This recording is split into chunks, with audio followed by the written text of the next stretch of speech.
নমস্কার, গুরু কিপাহি কেবলম। আমি আজ আপনাদের বিবাহে বাধা নিয়ে আলোচনা করব। আজকের আলোচনার বিষয় হলো যেসব ছেলে মেয়েদের বয়স হয়ে যাচ্ছে, বাবা মারা প্রেশান হয়ে যাচ্ছে, কিন্তু বিয়ে হচ্ছে না।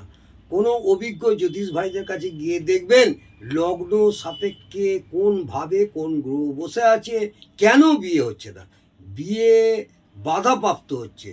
বয়স হয়ে যাচ্ছে মেয়েদের, কন্যাদের বিয়ে বিয়ে হচ্ছে না, দেখাশোনা হচ্ছে কিন্তু বিয়ে হচ্ছে না, এবং পুত্র সন্তানদেরও বিয়েতে বাধা আসছে।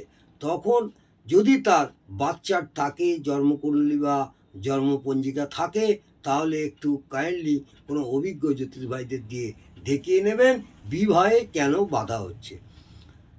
আজকে সেইভাবেই আমি দু একটি কথা বলবো, শিক্ষামূলক আলোচনা, বিবাহে কেন বাধা হচ্ছে। আজকে আলোচনার বিষয় হলো বিবাহে বাধা।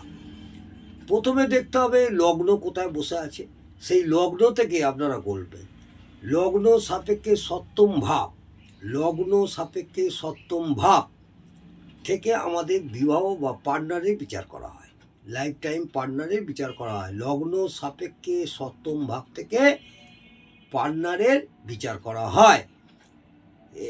লগ্ন থেকে সপ্তম ভাব বললেন, এবং সপ্তম ভাব থেকে এক নম্বর ঘর, সপ্তম ভাবকে এক নম্বর ঘর ধরবেন। সপ্তম ভাবকে এক নম্বর ঘর ধরে সেখান থেকে গণনা করবেন। গণনায় দেখবেন দ্বাদশ ঘর, অর্থাৎ লগ্ন সাপেক্ষে ষষ্ঠ ভাব বা রিপু ভাব হয়। বোঝা গেল? আমি আবার বলি, প্রথমে লগ্ন থেকে গড়ে দেখবেন সপ্তম ভাব কোথা হয়, সেই সপ্তম ভাবকে এক নম্বর ঘর ধরবেন। এক নম্বর ঘর ধরে সেখান থেকে গণনায় দ্বাদশ ঘর, সেখান থেকে সপ্তম থেকে দ্বাদশ ঘর কোথায় হচ্ছে দেখবেন। অর্থাৎ লগ্ন থেকে সপ্তম ভাব প্রথমে দেখবেন, সপ্তম ভাবকে এক নম্বর ঘর ধরবেন। ওই এক নম্বর ঘর ধরে সেখান থেকে দ্বাদশ ঘর, অর্থাৎ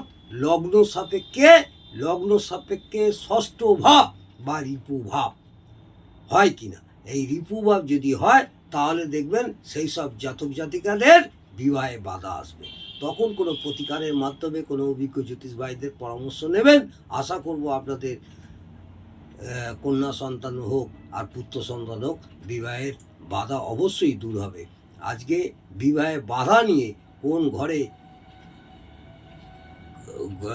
আপনার গ্রহ বসে থাকছে, সেই জায়গা থেকে আপনি ছোটোখাটো একটু শিক্ষামূলক আলোচনা করলাম। যদি ভালো লাগে অবশ্যই কমেন্টে জানাবেন। নমস্কার, জয় মা।